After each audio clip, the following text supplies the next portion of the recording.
Alhamdulillah. Alhamdulillahi Rabbil Alamin.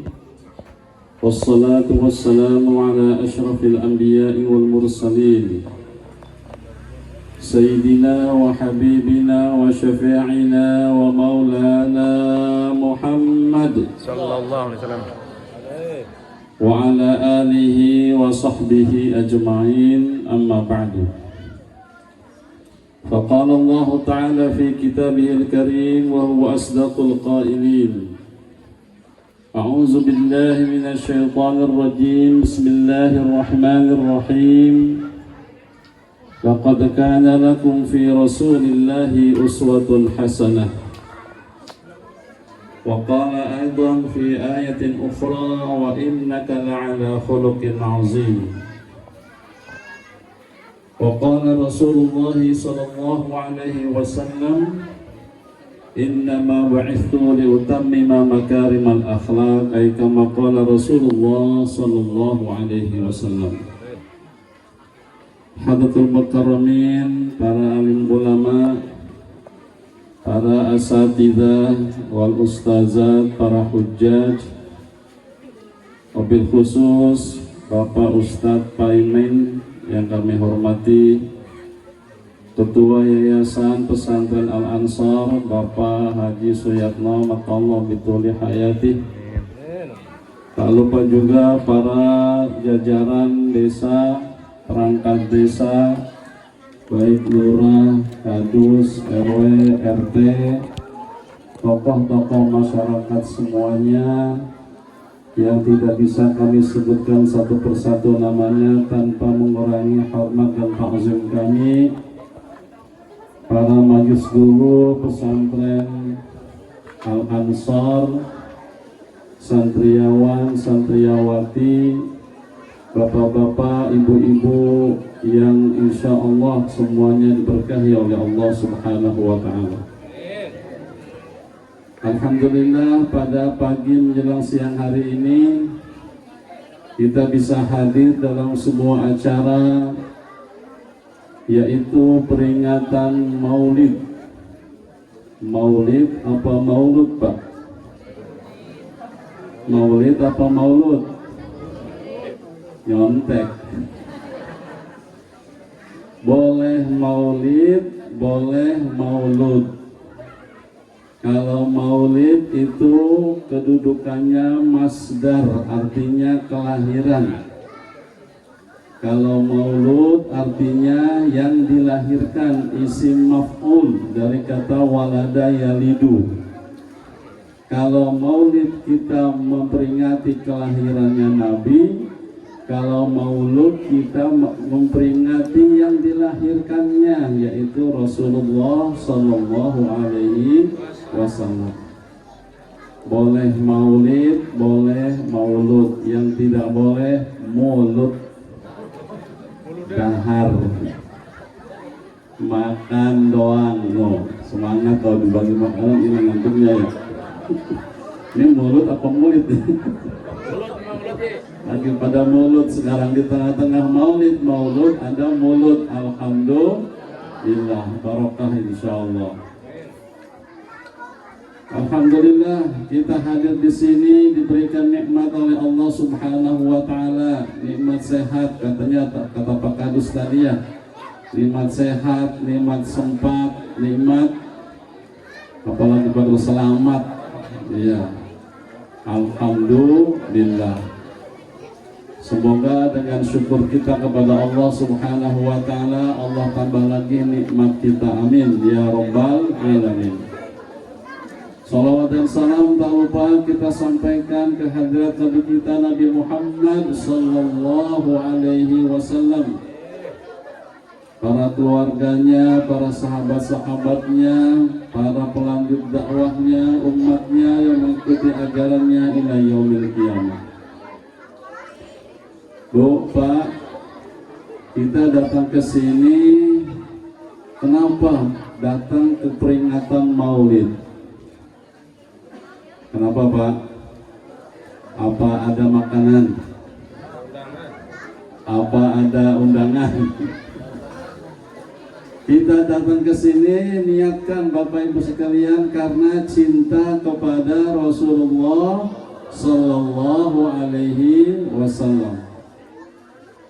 Di mana-mana kaum muslimin memperingati Nabi kita Muhammad Sallallahu Alaihi Wasallam dalam rangka mencintai Rasulullah Sallallahu Alaihi Wasallam.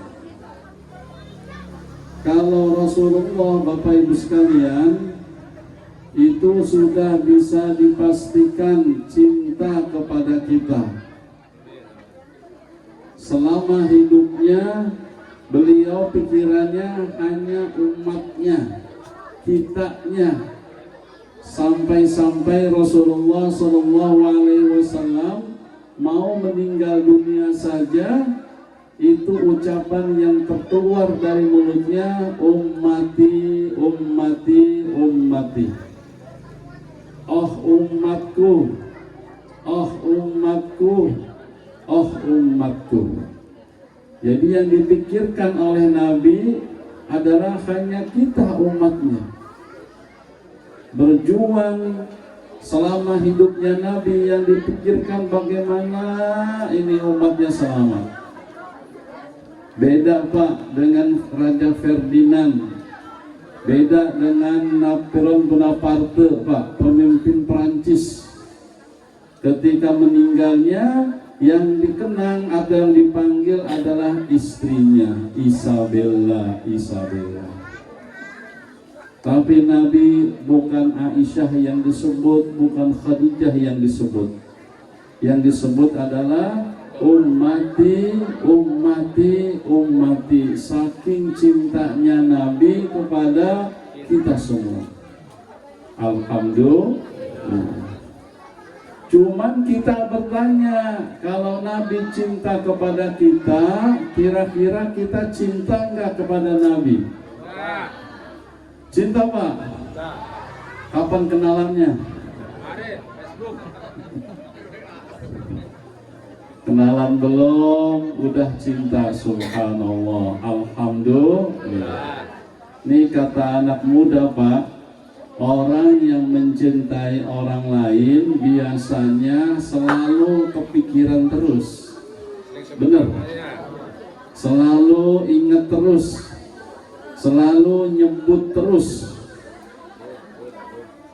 Ya.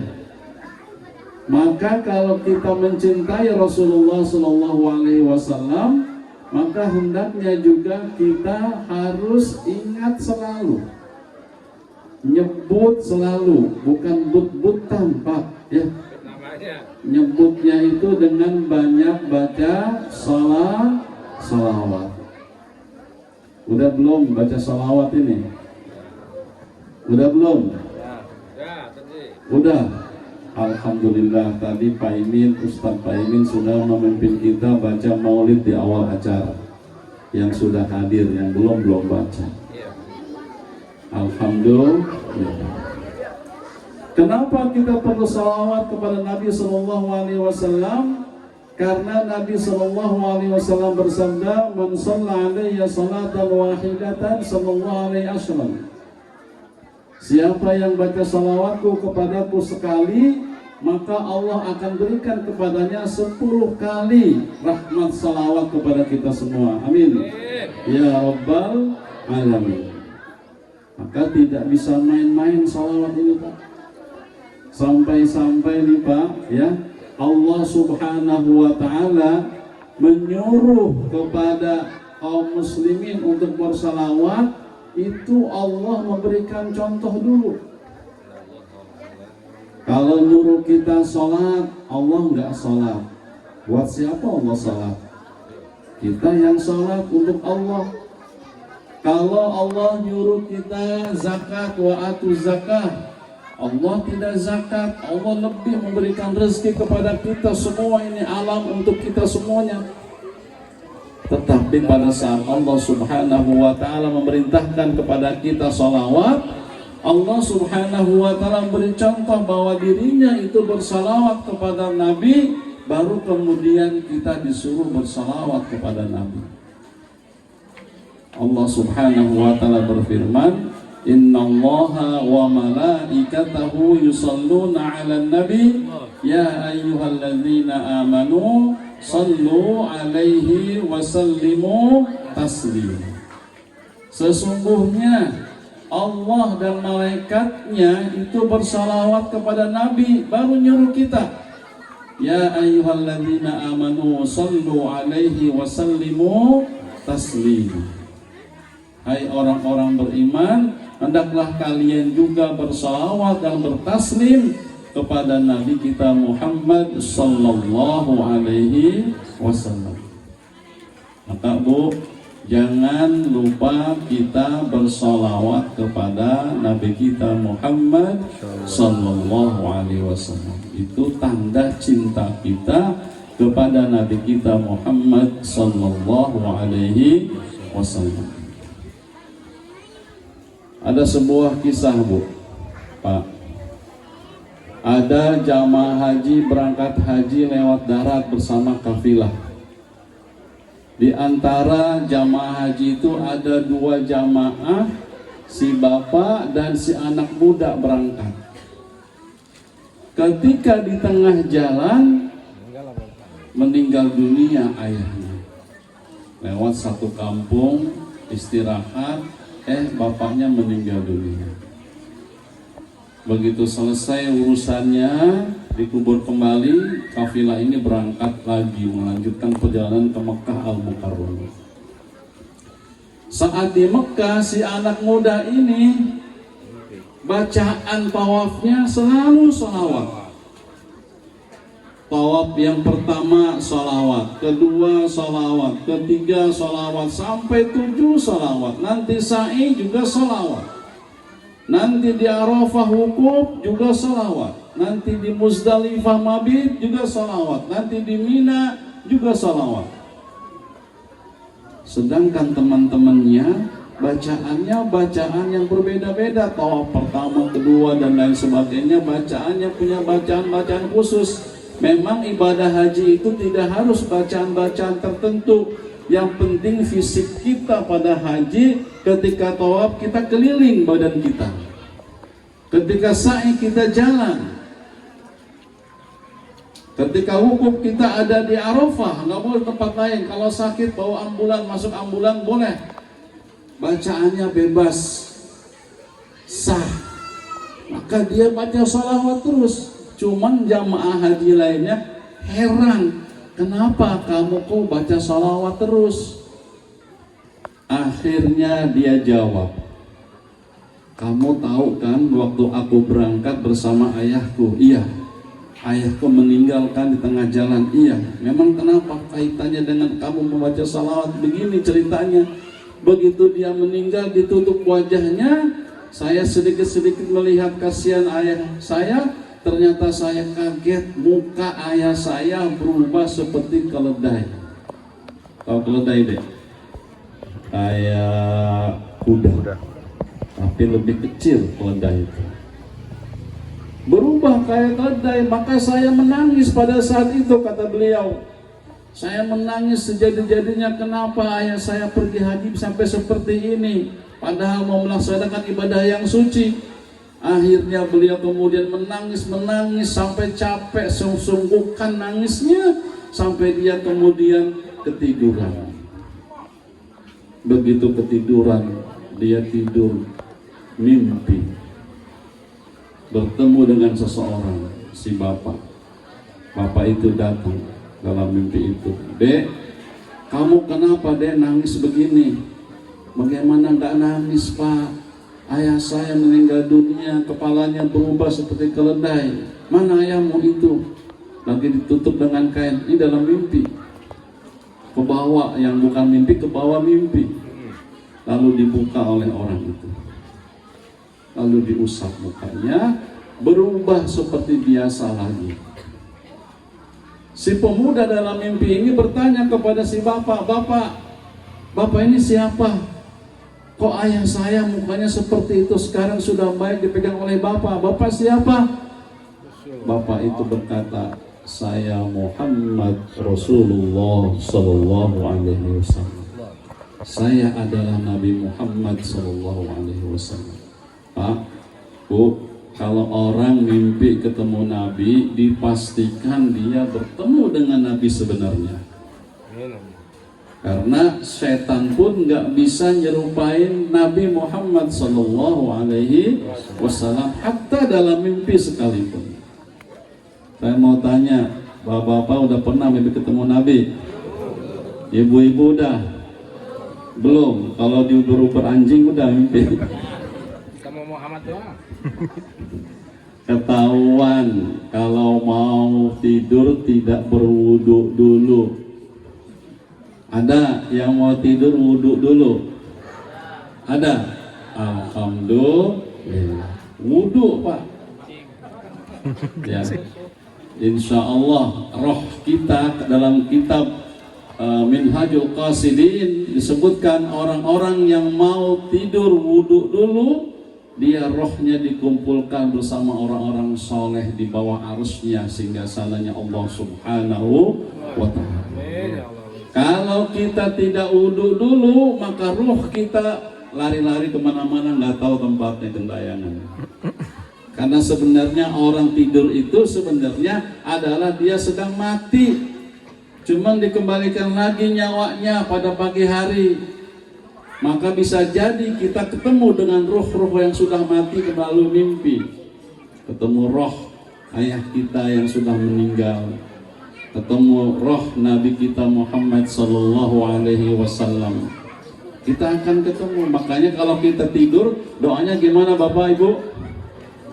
Bismika Allahumma ahya wa bismika. Jangan sampai salah Pak. Nanti ada anak Bapak di TK, coba bacakan doa mau tidur. Allahumma jadilah syaitan wa jadilah syaitan. Kenapa sering dengar saya dari ibu bapak? Bahaya. Bahaya. Dengan nama Allah, ya Allah saya hidup dan saya mati. Kemudian kalau bangun tidur kita baca apa? Alhamdulillahilladzi ahyana ba'dama amatana wa ilaihin nusyur. Segala puji bagi Allah yang telah menghidupkan. Berarti tadi kita mati sebenarnya. Ba'dama amatana, setelah Engkau matikan kami, wa ilaikan nusyur wa ilaihin nusyur, kepadanya lah kita dikembalikan. Nah, ceritanya orang ini mimpi ketemu Rasulullah Sallallahu Alaihi Wasallam dan dipastikan itu adalah benar-benar ketemu Nabi.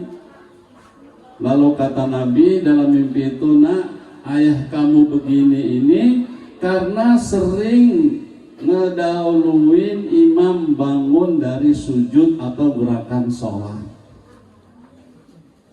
Orang kalau buru-buru nih sama imam bangunnya nih, nah takut-takut palanya nanti di hari kiamat berubah seperti keledai. Na'udzubillahi min.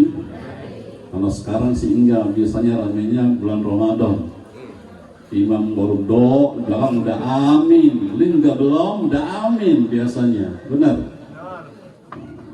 Imam belum bangun dari sujud, dia bangun dari sujud. Hati-hati.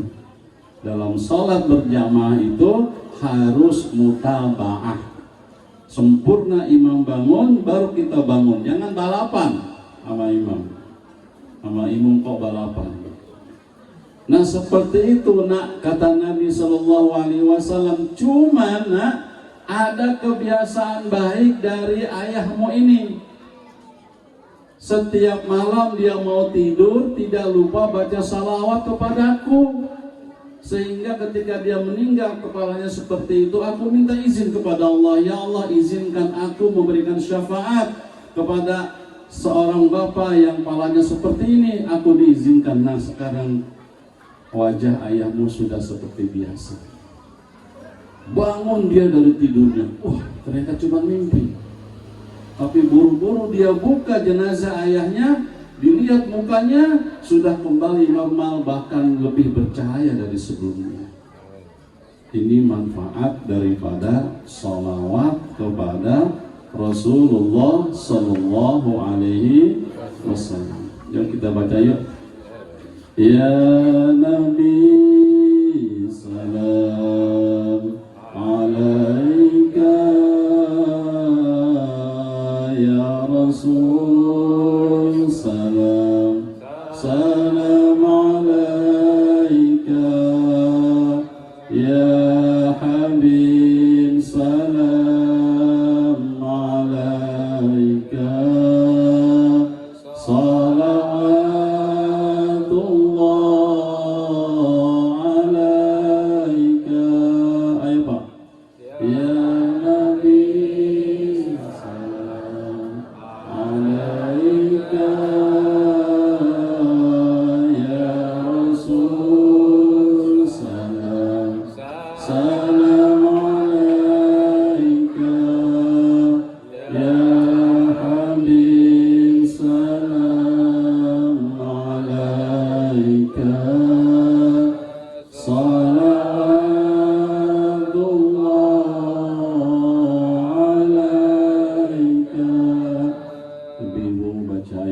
tidur, salawatin nama ibu. Cepet tidur insyaallah. Amin ya Rabbal. Barusan yang kita baca salam kepada Rasulullah, insya Allah sudah sampai salam kita dan dijawab oleh Rasulullah nun jauh di Madinah sana. Amin ya Rabbal. Saya pernah nih Pak cerita nih ya, supaya Bapak semangat ya. Pernah saya dites, ikut tes untuk masuk ke Universitas Madinah. 4 orang, 5 orang, 3 gagal termasuk saya, 2 yang diterima, anak kiai saya dengan kawan saya yang dekat. Karena dulu belum ada HP, belum ada WA, belum ada BlackBerry, biasanya kami sering surat-suratan dengan teman, surat-surat gitu. Satu kali saya dapat buku karangan Muhammad Alwi Al-Maliki, Sayyid Alwi Al-Maliki, disebutkan dalam kitab itu namanya kitab Mafahim Yajib an Tusahhah. Disebutkan siapa yang menulis sholawat sekali selama tulisan itu masih ada, dia masih bersolawat kepada Nabi kita Muhammad Sallallahu Alaihi Wasallam. Akhirnya Pak, kiriman surat saya kasih di amplop atas kanan depan pojok. Selain pada to my friend in Islamic University Madinah, Kingdom of Saudi Arabia, terus mengirimnya saya, kemudian saya tulis di amplop itu, ini amplop bakal masuk ke Madinah, di sana ada Nabi, lalu saya tulis Assalamualaikum ya Rasulullah, Assalamualaikum ya Nabi. Saya pun 6 tahun kemudian saya dipanggil oleh Allah Subhanahu wa Ta'ala, diterima kuliah di Universitas Ummul Qura Makkah Al-Mukarramah, dan saya langsung berziarah ke makam Nabi Sallallahu Alaihi Wasallam. Alhamdulillah, manfaat daripada sholawat dan salam kepada Rasulullah Sallallahu Alaihi Wasallam. Jadi kalau ada pergi umroh Pak, pergi haji Pak, kirimin aja pakai WA Pak. Assalamualaikum, salami Pak, Assalamualaikum ya Rasulullah. WA Bapak nyampe ke Madinah. Insya Allah Bapak dan Ibu dapat panggilan. Amin. Panggilan dari mana? Panggilan itu ada 3 macam Pak. Ada panggilan tanah air, berjuang. Ada panggilan dari tanah suci, pergi berhaji. Ada panggilan dari tanah kusir. Innalillahi wa inna ilaihi raji'un.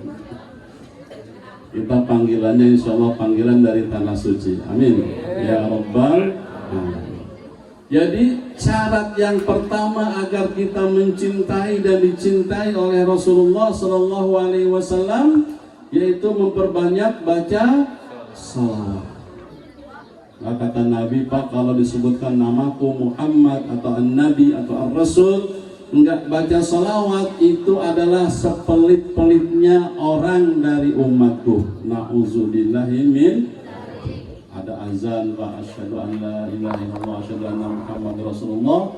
Kita jawab azannya, kita doakan sallallahu alaihi wasallam. Setiap ada kalimat nama Muhammad, Allahumma sholli wa sallim alaihi, kita bersalawat kepada Rasulullah sallallahu alaihi wasallam. Itu tanda cinta yang pertama. Yang kedua, tanda cinta kepada Rasulullah sallallahu alaihi wasallam adalah menghidupkan sunnah Rasulullah sallallahu alaihi wasallam. Kata Nabi Pak, man ahya sunnati faqad ahabbani wa man ahabbani kana ma'i fil jannah.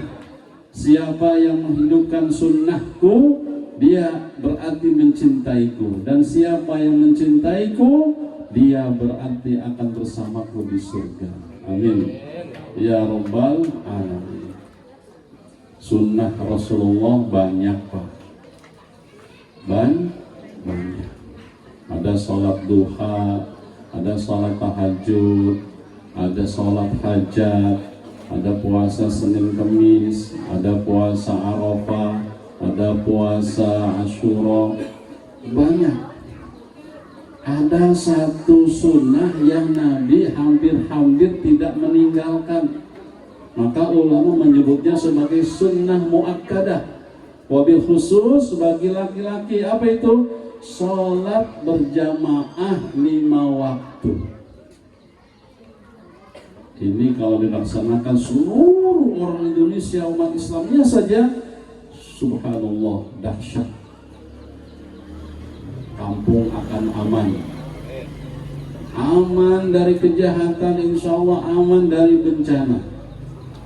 Jadi kalau tadi Pak Kadus minta supaya mudah-mudahan kita jauh daripada musibah. Insya Allah kalau kita sholat berjamaahnya rame di kampung itu, insya Allah Allah akan bisa jauhkan kita dari mara bahaya dan bencana. Amin ya Rabbal Alamin. Cuman jarang Pak ada yang mau sholat jamaah, apalagi subuh-subuh ya, hujan lagi. Kalau hujan memang uzur, nggak apa-apa. Kalau nggak hujan ya, itu yang kadang-kadang kita merasakan kekurangan. Sang muazzin menjawab, membacakan azannya, hayya 'alas shalah, kita tidur aja. As-salatu khairum minan naum, kita jawab itu salat kita naon-naon. Berabe. Ya. Berabe. Maka kita hidupkan sunnah yang paling gampang aja apa? Kullu amrin dzibalin lam yubda bi bismillah fa huwa aqta. Segala perkara yang merupakan perkara kebaikan, jika tidak dimulai dengan kalimat basmalah, maka dia akan terputus daripada keberkahan. Mau minum, baca bismillah. Mau makan, baca bismillah. Mau pakaian, baca bismillah. Mau tidur, baca bismillah. Mau berduaan sama suami istri, masalah si ibu baca bismillah. Nggak sempet bapak, sempet bismillah malah.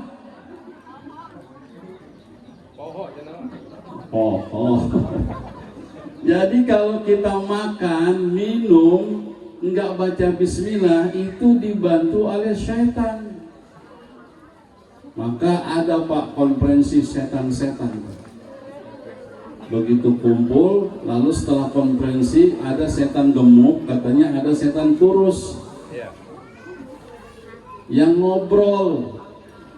Kok kamu gemuk? Lah kamu kenapa kurus? Cerita dah. Kalau saya gemuk, alhamdulillah, pakai alhamdulillah gitu setan.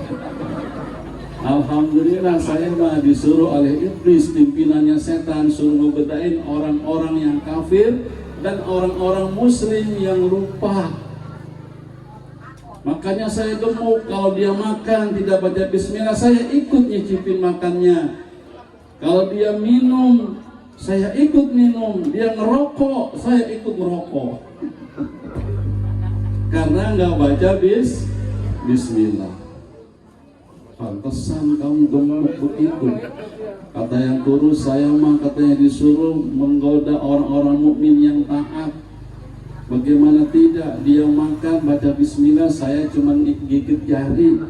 Dia minum nggak bisa, saya ikut minum.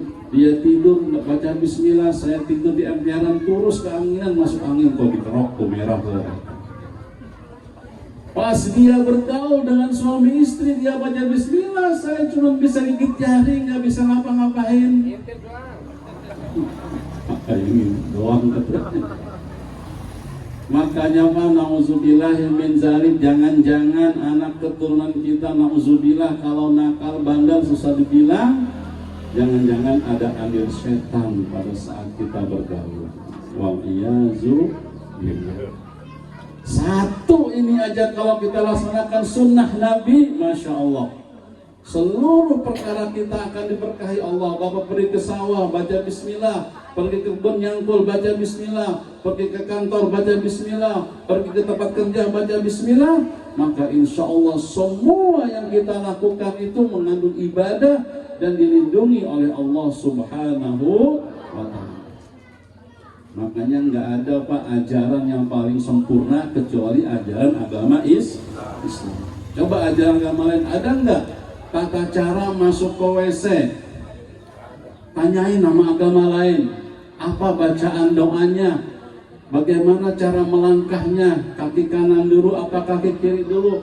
Di agama lain belum tentu ada.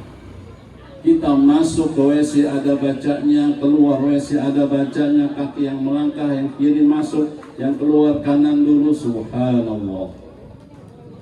Ini saja sunnah Nabi kalau kita lakukan, insya Allah akan dicintai oleh Nabi kita Muhammad Sallallahu Alaihi Wasallam. Sunnah Nabi. Cuman Pak nih Pak, kadang-kadang anak santri ya paham definisi sunnah. Mahiyah sunnah? Apa arti sunnah? Di fikih wadih, di fikih kelas 1.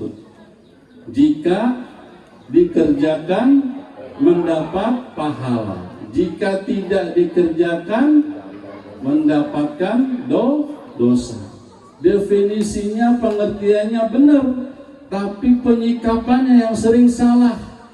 Kita lebih konsentrasi ingatnya bagian terakhir, jika tidak dilaksanakan tidak apa-apa.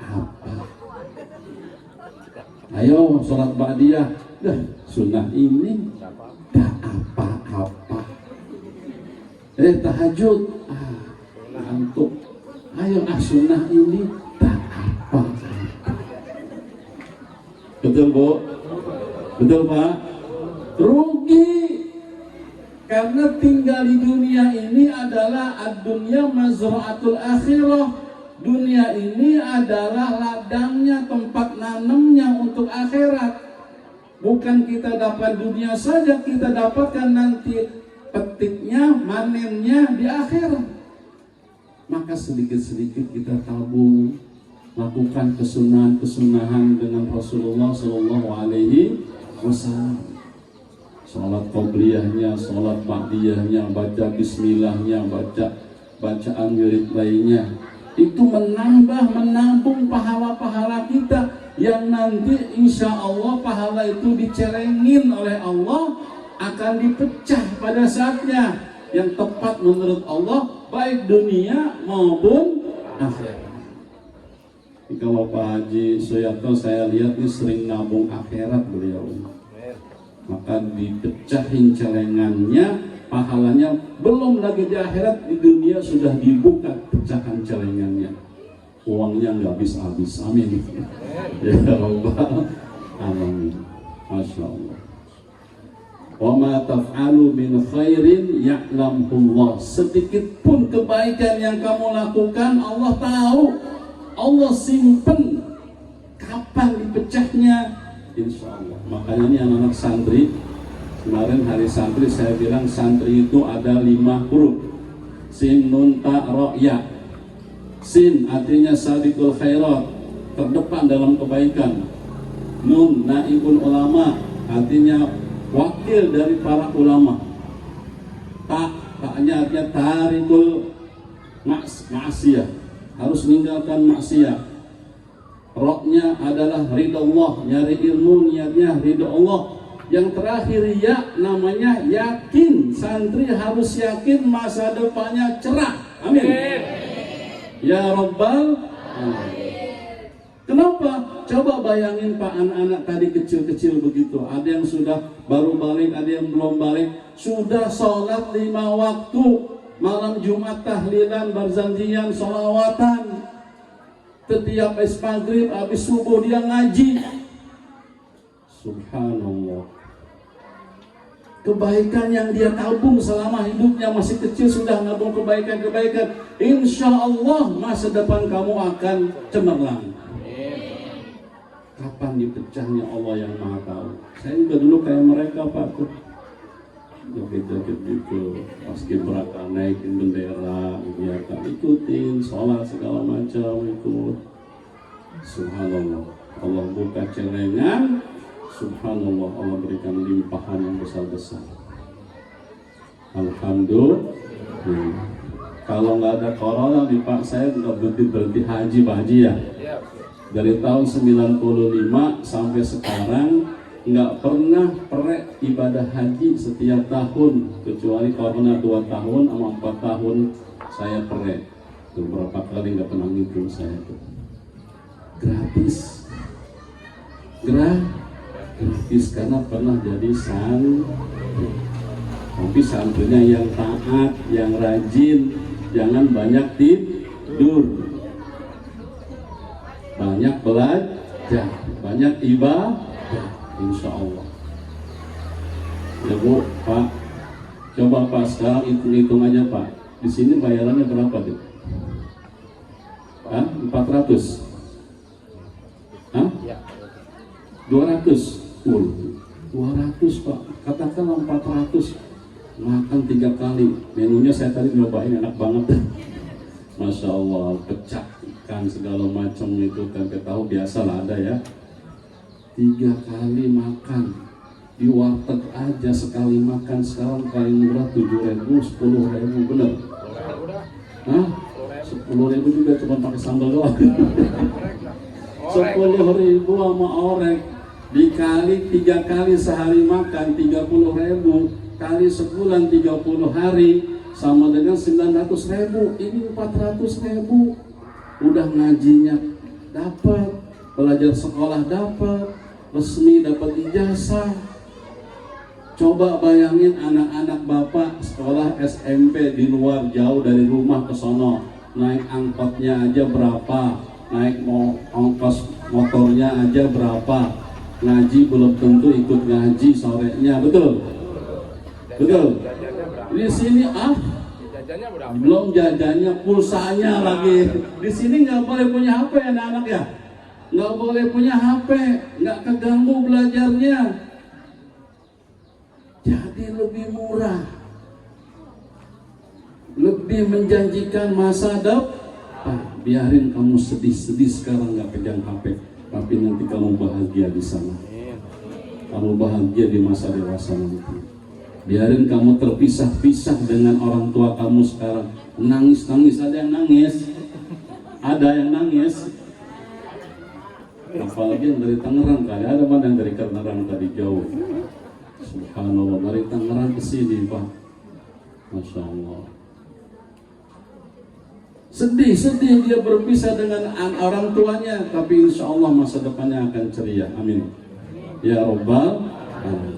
Daripada anak-anak kita Pak nggak jelas pergaulannya kemana pergaulan yang tidak baik, nanti Bapak di masa tua yang sedih, orang tua anak-anak nggak mendoakan kita, nggak membela kita, nyusahin kita, na'udzubillahi min dzalik. Maka pikirkanlah ya. Maka kebaikan yang ditanam oleh anak-anak sekarang nggak kerasa. Sholat 5 waktu, Bapak aja belum tentu sholat 5 waktu. Baca Quran subuh sama maghrib, Masya Allah kita belum tentu baca Quran habis makan subuh, betul?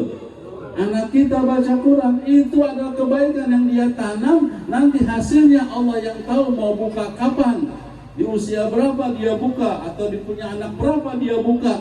Allah akan buka celengan kebaikan dia, baik dunia maupun akhir. Jangan dilihat sekarangnya. Sekarangnya kamu itu susah-susah, tapi untuk bahagia. Bersusah apa? Bahasanya berakit-rakit ke hulu, berenang-renang kemudian, bersakit-sakit dahulu, bersenang-senang kemudian. Alhamdulillah. Maka Bapak Ibu sekalian, jangan ragu untuk masukkan anaknya di pesantren. Saya dari pesantren, Umi istri saya dari pesantren, ya. Alhamdulillah.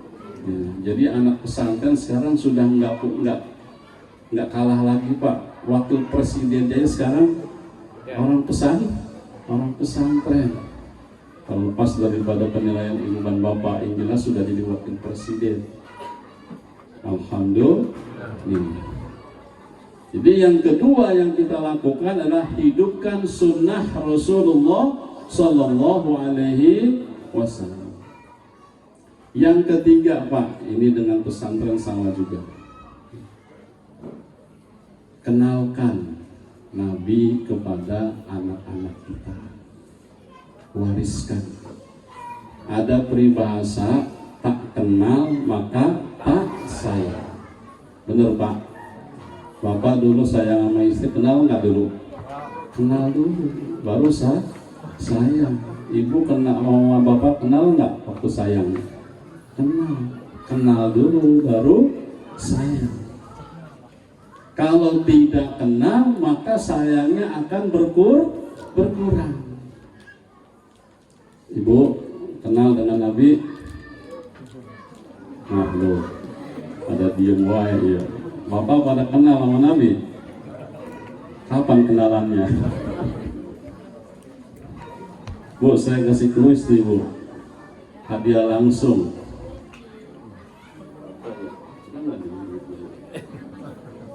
Hadiah langsung 50.000 yang bisa jawab pertanyaan saya. Siap, Bu? Siap? Sebutkan 2 nama istri Nabi selain Khadijah dan Aisyah. 10 detik. Ustazah mah jangan. 3, 4, 5, 6, 7, 8, 9, 10 detik habis ya, balik lagi.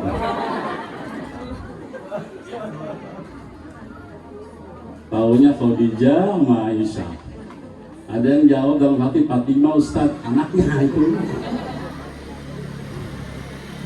Berarti kita belum kenal dengan keluarga Nabi. Gimana lah katanya cinta sama Nabi? Aduh, harus. Ada anak-anak di sini, anak SD pada sekolah. Itu bocah-bocah, ini buat bocah-bocah, kalau benar jawabannya bocah, ayo bocah, nih dikasih uang 50, nggak ada yang datang. Bocah, sebutkan 2 nama cucu Nabi. Ada yang jawab? Wah, nggak ada yang jawab. Nggak kasih dah. Pertanyaan diganti dah, tapi nggak dapat hadiah. Sebutkan 2 pemain film kartun dari Malaysia. Pada jatuh Upin. Ternyata kita lebih kenal Upin daripada Hasan Hussein, cucu Rasulullah Sallallahu Alaihi Wasallam. Waduh, Bapak, bencana orang Islam nggak kenal sama nabinya sendiri, sama keluarganya sendiri, apalagi sahabat-sahabat Nabi.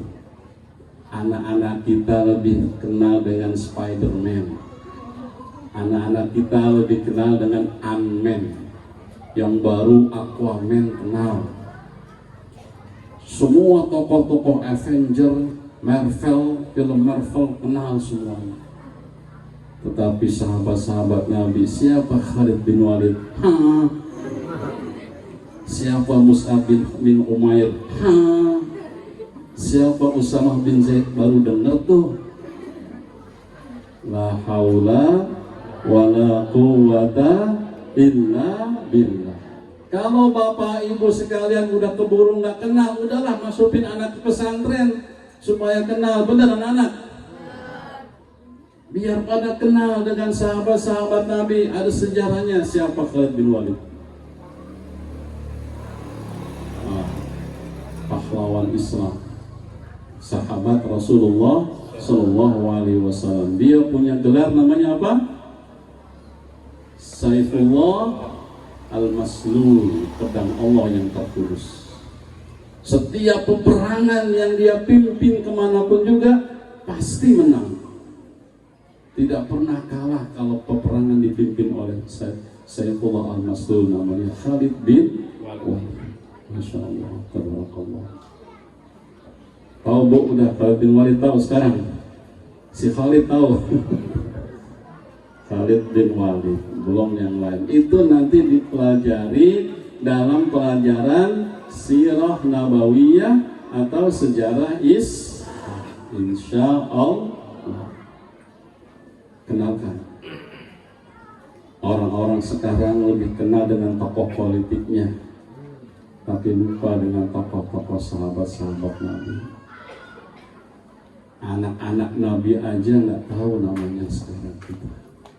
Taunya cuma Fatimah, Ummu Kulsum, sama apa lagi? Ruqayyah.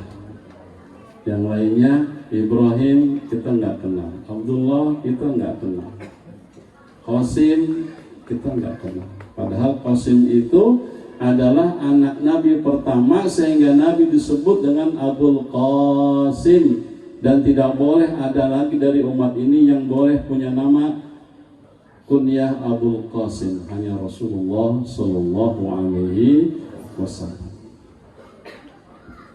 Yang ketiga tadi, wariskan, kenalkan Rasulullah, keluarganya kepada kita dan keluarga kita. Maka kewajiban keluarga muslim adalah memperkenalkan, mencintakan Rasulullah daripada yang lainnya. Kata Rasulullah Sallallahu Alaihi Wasallam, la tajidu halawatal iman illa ayyakunallah wa rasuluhu ahabba ilaikum mimman siwahuma. Kalian tidak akan merasakan nikmat manisnya, lezatnya iman sampai Allah dan Rasulnya kau jadikan yang paling kau cintai daripada yang lainnya. Nah, kita harus banyak kenal dengan Rasulullah Sallallahu Alaihi Wasallam. Ibu bapak kenal namanya Bilal bin Rabah al-Habasyi.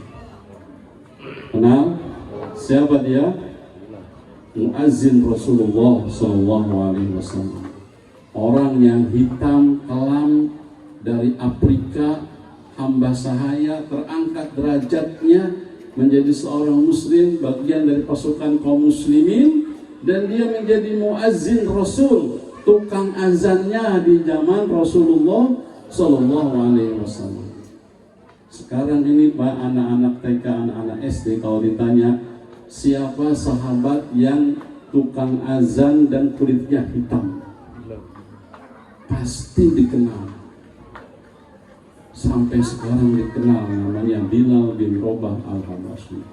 Sampai-sampai orang yang bertugas sholat surat tarawih rakaatain jami alhamdulillah disebutnya Bilal, karena ngambil nama Bilal. Padahal dalam fikih disebut murabbi, orang yang mengantarkan sholat namanya murabbi. Tapi kita di Indonesia sudah jadi namanya Bilal. Bilal itu aslinya nama sahabat tukang azan. Selama Nabi SAW hidup, beliau selalu jadi muazzin. Tetapi ketika Rasulullah meninggal dunia, dia nggak bisa lagi azan. Kenapa nggak bisa azan? Karena terkenang cinta yang dalam kepada Rasulullah Sallallahu Alaihi Wasallam. Kalau dia azan, dia ingat rumah Rasulullah, dia ingat Rasulullah masih hidup jadi imam, dia ingat Rasulullah, ingetin dia suruh azan. Dia cinta kepada Rasulullah Sallallahu Alaihi Wasallam begitu dalam sampai dia tidur di samping kuburan Nabi kita Muhammad Sallallahu Alaihi Wasallam. Saking begitu cintanya sampai dia nggak enak makan, badannya kurus, ceking. Lalu Abu Bakar bilang, "Hei Bilal, kamu terus-terusan ingat Nabi, ngelihat mimbar Nabi, ingat Nabi, ngelihat mihrab Nabi, ingat Nabi, ngelihat rumah Nabi, ingat Nabi. Sekarang sebaiknya buat kesehatanmu, hijrahlah kau ke sana, ke Syam, sementara biar badan sehat." Berangkat ke hijrah.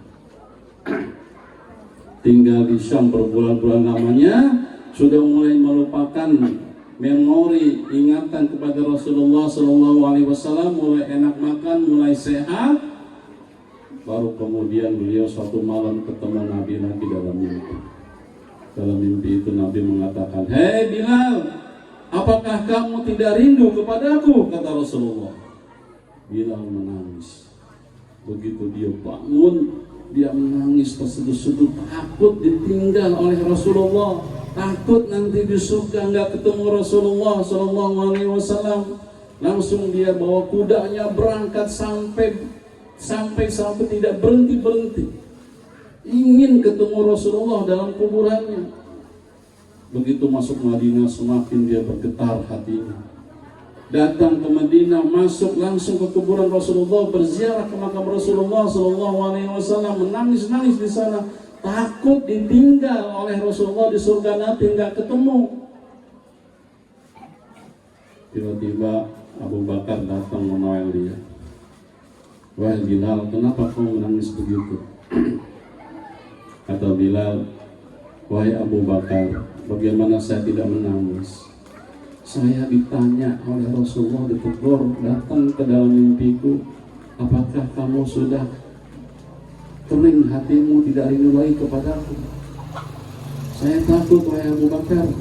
Kalau Abu Bakar menenangkan, tenang. Aku mendengar semua hadis bahwasanya siapa yang mengeluarkan air mata karena rindu kepada Rasulullah, dia akan dipertemukan di surga nanti. Amin. Mudah-mudahan kita semua pernah keluar air mata karena rindu kepada Rasulullah Sallallahu Alaihi Wasallam. Lalu kata Abu Bakar, nah Bilal, mumpung kamu di Madinah, coba nanti azan ya, sekali aja. Gak bisa ya Abu Bakar, saya azan. Saya masih keingetan Rasulullah, gak bisa saya azan. Datang Umar, kebetulan Bilal kamu di sini, azan ya. Kita sudah rindu kepada suaramu, sudah lama kamu tidak ada di sini, sudah lama juga tidak azan. Wahai Umar, saya tidak bisa. Tidak bisa. Tiba-tiba datang dua anak laki-laki, yang satu pegang tangan kanan Bilal, yang satu pegang tangan kiri Bilal. Paman Bilal, paman Bilal, paman Bilal. Ternyata adalah Hasan dan Husain, putra cucu Rasulullah Sallallahu Alaihi Wasallam, putra dari Fatimah Zahra, putri Rasulullah Sallallahu Alaihi Wasallam, dan Ali bin Abi Thalib. Lalu ketika ngomong begitu, dia Masya Allah melihat wajah Hasan. Hasan itu mirip sekali wajahnya dengan Rasulullah. Kalau Husain, kakinya yang mirip dengan Rasulullah. Jadi dia lihat kanan, lihat kiri, ingat ketika melihat wajah dan tubuh Rasulullah SAW. Akhirnya apa Pak? Dipeluknya dua-duanya, supaya nanti mudah-mudahan Rasulullah cinta kepadaku karena aku mencintai cucunya. Ketika begitu dia mencium, memeluk anak-anaknya cucu Rasulullah SAW, Hasan Husain bilang kepada Bilal, wahai paman Bilal, kita minta dong paman azan sekali aja.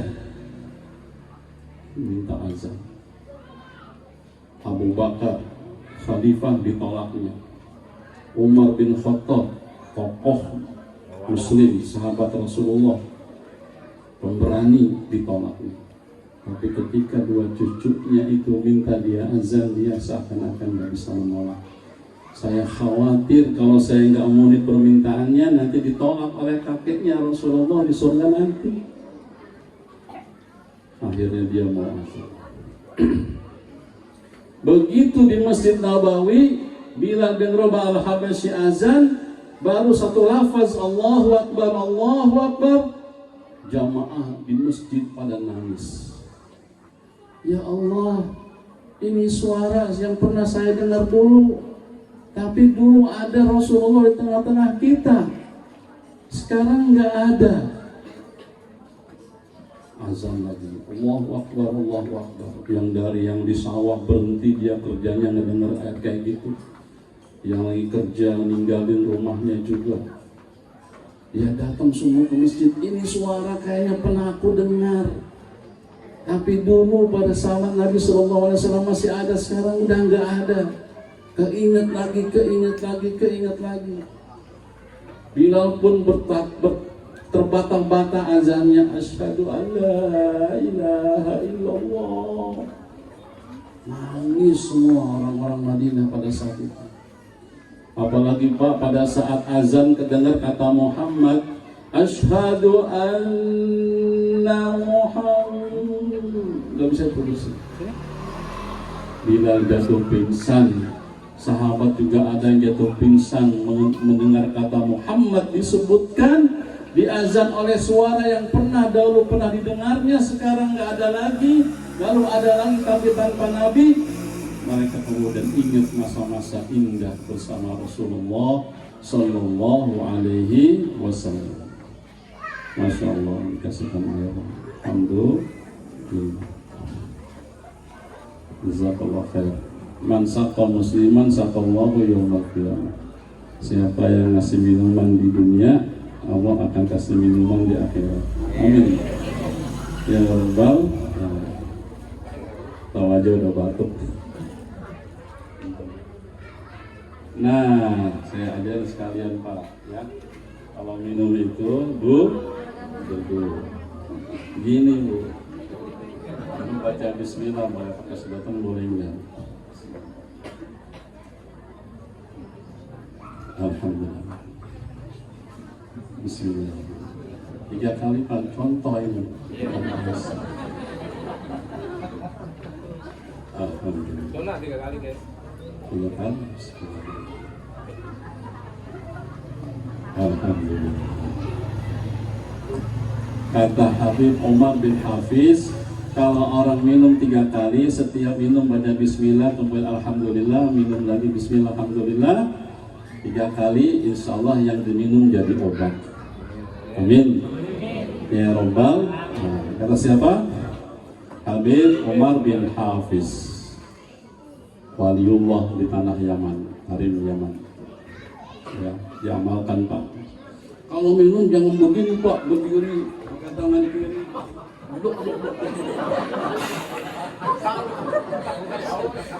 Jantung capek, lubang tenggorokan juga terbatas, kesegrek nanti.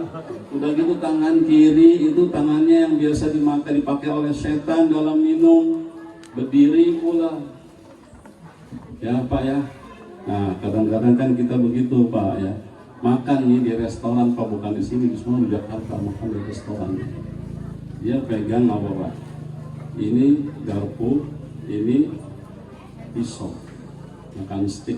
Di sini santai makan stick tapi diganti tempe. Lalu dicokok, dimakan Pak pakai tangan kiri. Nah, harusnya pakai tangan kan? Ya gitu, arah dulu, cokok gitu. Nah, gitu.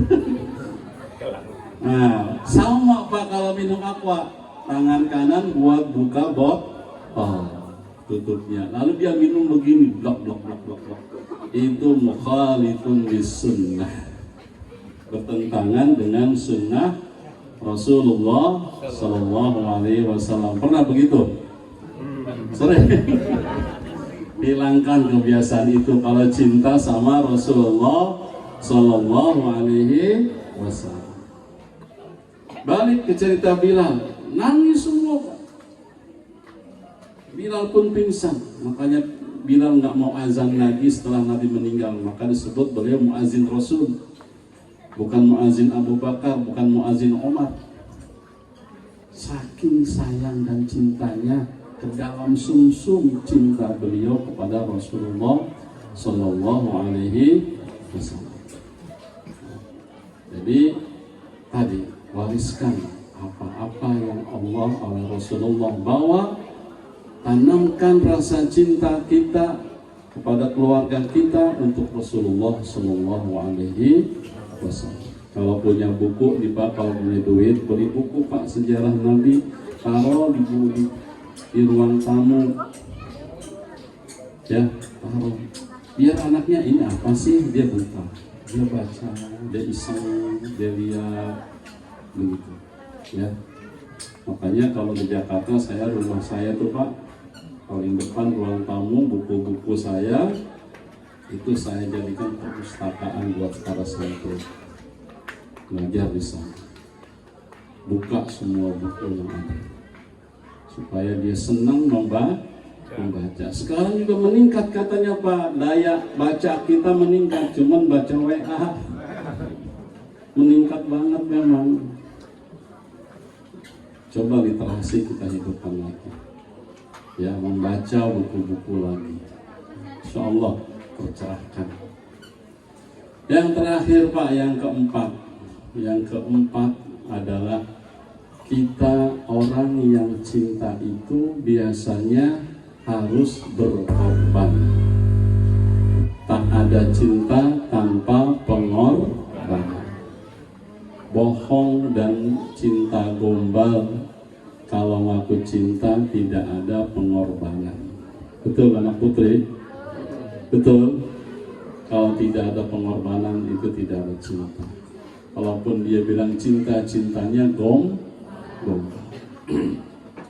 Kalau kita cinta kepada Rasulullah, maka kita harus berkorban untuk agama Rasulullah. Pak Yusrioto memberikan contoh di kampung ini, telah berkorban, telah mencintai Rasulullah dengan pengorbanannya. Bahkan tadi beliau bilang diberikan kepada anak yatim gratis. Orang sini 50%. Masya Allah, subhanallah. Ini adalah nikmat yang Allah berikan kepada warga Cihelet dibalik. Ya. Alhamdulillah, ini aset yang perlu kita syukuri kepada Allah Subhanahu wa ta'ala. Maka jangan ragu-ragu Pak, masukin anaknya ke pesantren. Saya alhamdulillah, sebenarnya dulu saya calon kiai di sini 10-12 tahun yang lalu, tahun 2010 itu beliau ikut pengajian saya di sekolah di Asukriya, Yayasan Asukriya, pengajian kitab Riyadhus Shalihin kalau tidak salah. Lalu kemudian beliau dekati saya, Pak Ustadz, saya sudah bangun masjid, saya sudah bangun asrama, saya sudah bangun kelas, Ustadz mau nggak jadi pimpinan kiainya di sini? Wah, saya bilang saat itu saya belum punya pesantren saat itu Pak. Ngaji, ngisi kesana kemari di Tangerang gitu. Nah kemudian diceritakan kayak gitu, saya bilang kepada istri, coba izin sama ibu keluarga, boleh nggak kita berangkat hijrah ke Cilacap? Nah, ibu punya amanah dari suaminya almarhum, itu ada tanah di Bogor, di Rumpin, ada 1 hektaran lebih sedikit untuk bikin pendidikan. Jadi kamu nggak boleh kemana-mana, laksanakan amanah bapak dulu. Akhirnya kemudian coba sedikit-sedikit kami membangun, ya, sampai orang tua itu ngambil uang pensiunan almarhum suaminya buat bikin bangunan buat majelis taklim dulu 20 meter kali 10 meter. Tiba-tiba lagi jalan seperti itu, ada yang mau nyumbang masjid. Akhirnya yang majelis taklim saya sekat pakai triplek 3. 1 rumah saya, 1 asrama putra, 1 asrama putri, nempel semuanya. Santri pertama kami 13 orang saat itu. Makanya di sini hebat. Santri tahun pertama 23 orang. Insya Allah lebih maju langsung. Amin. Ya Rabbal. 13 orang saya klonin, saya asuh, ya. Sama Pak, orang kampung di kampung kami ini nggak bebas bayarnya, tapi sesanggupnya. Bayarnya berapa? Waktu itu kami mau bayaran rambutan boleh, mau bayar pakai singkong boleh, tapi nggak boleh gratis begitu aja. Nanti takutnya nggak ada rasa tanggung jawab. Terus berjalan. Tahun pertama 13, tahun kedua 18. Jalannya lebih bagus ini Pak. Pak Haji tahu tuh jalannya dulu ya, Bu Haji. Becek jalannya.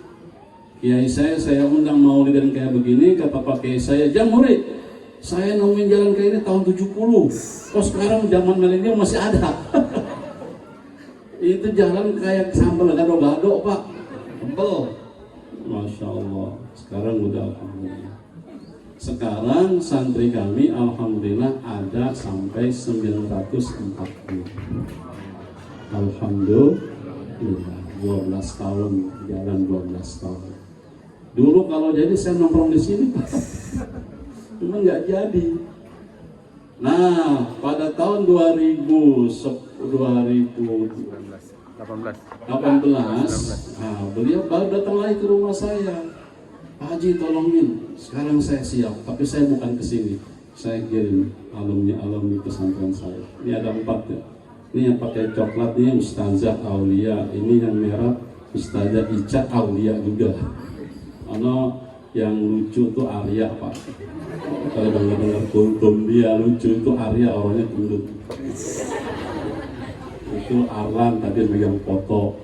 Itu yang paling yang kecil tuh, yang tinggi itu Jokowi namanya.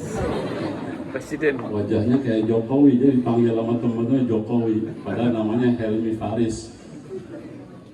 Alhamdulillah, 5 santri saya di sini saya tahu. Lalu ngundang juga tadi guru-guru dari Sofyan Sauri, materi-materi seperti matematika mungkin bukan ahlinya mereka, IPA, fisika, apa segala macam silahkan dari luar. Kita ada MOU-nya Pak, orang Sofyan Sauri datang ke pesantren saya dengan Pak Haji diantar. Jadi jangan ragu, sekolah di sini dapat ijazah resmi. Kita akan keluarkan 2 ijazah. 1 ijazah dari Sofyan Sauri resmi MTS, bisa lanjutin ke SMA, bisa lanjutin ke MA, Madrasah Aliyah, dan kita keluarkan juga sertifikat lulusan sini Al-Ansor. Jadi ada 2 plus dapatnya nanti insya Allah, ijazah dunia dan ijazah akhirat. Amin ya Rabbal alamin. Maka tolong bapak-bapak, ibu-ibu sekalian, bina anak-anak kami. Mereka masih pada muda, baru tamat SMA, tamat setahun, tamat 2 tahun, malah si Ica Aulia ini masih sedang kuliah online di Al-Azhar Mesir. Dia diterima ya Ica ya, masih online kuliahnya karena pandemi nggak boleh dulu ke negeri Mesir. Udahlah, kamu nunggu nanti di sini, di sana Cilacap ini ada fasilitas online, jadi gunakan daripada di rumah beli kuota mahal, ini gunakan sini sambil kamu mengabdi, ajar anak-anak di sini. Ya. Anak-anak dari sebelum subuh udah bangun tuh di sini. Lalu kemudian sholawatan, sholat, kemudian baca zikir pada sholat subuh, kemudian setelah itu ngaji Quran. Habis ngaji, dia piket, dia mandi, nanti jam 7:30 dia masuk lagi sekolah sampai nanti jam 12 baru mereka berhenti, lalu sholat zuhur berjamaah. Makan siang, istirahat sebentar, sore ngaji kitab sama Ustadz Khairul. Ada kitab matan takrib, ada kitab akhlak lil banin, diajarkan. Habis maghrib ngaji sampai isya berjamaah lagi, baru kemudian belajar mandiri masing-masing. Begitu setiap hari. Hari Ahadnya ada pramuka, ada ekskul, kayak tadi ini ekskul nih Pak, marawis ini dan sebagainya. Jadi di sini sangat-sangat plus. Ya, kalau kita keluar di sekolah di luar, habis waktu anak kita di luar buat main, apalagi main motor, apalagi kena longsor, nauzubillah, atau dicinta nggak gitu ya. Hati-hati kita ngeri gitu kan. Kalau di sini anak-anak udah nggak pakai motor, nggak, udah di sini aja udah. Makan disediain, ada yang masakin, makan juga enak. Saya lihat Al-Ansor makannya lebih enak daripada Al-Multazam. Al-Multazam tempe tahu orek. Dirubah-rubah aja, muter tempe tahu aja. Sini ada ikannya, sana gitu. Tapi alhamdulillah anak-anak pada sehat karena makannya 5 kali. Anak santri makannya 5 5 kali. Santri sekarang lebih sehat Pak daripada santri dulu. Bagaimana 5 kali? Pagi dia makan, nanti istirahat jam 10 makan lagi. Masih ada nasi di dapur. Bakwan dia bisa beli di situ. Nanti zuhur makan 3 kali. Nanti pada asar dia makan lagi sore. Nanti pas waktu belajar malam dia ngemil, makan lagi. Makanya santri-santri tadi yang tampil untung nggak runtuh ini. Badannya lumayan sehat-sehat, untung panggung nggak runtuh itu Bu. Begini lagi saya udah ngeri aja. Jadi santri dulu sama santri sekarang beda. Insya Allah terjamin makanannya, terjamin insya Allah. Doakan saja Pak Haji Yatno sehat walafiat, saya juga sehat walafiat. Tadi ini saya pesan nih Pak Kursi nih Pak Haji, saya tadi datang subuh belum tidur di mobil ini, tidur gitu-gitulah bilang gitu. Kayaknya bakal puyeng nih saya ceramah, siapin kursi, disiapin bismillah, saya bilang coba nggak usah pakai kursi. Alhamdulillah. Jadi seperti itu Bapak-bapak, Ibu-ibu sekalian, mudah-mudahan kehadiran Bapak di sini mendatangkan mahabbah cinta kepada Rasulullah dan dicintai oleh Rasulullah SAW. Jangan lupa salawatnya setiap hari, jangan lupa baca bismillah setiap melakukan kebaikan, jangan lupa wariskan ajaran Nabi kepada anak cucu kita. Mudah-mudahan kita menjadi umat Nabi Muhammad yang dibanggakan oleh beliau di hari kiamat dengan limpahan syafaatnya. Amin ya rabbal alamin. Demikian dari kami, terima kasih. Wabillahi taufiq hidayah wal afu minkum. Wassalamualaikum warahmatullahi wabarakatuh.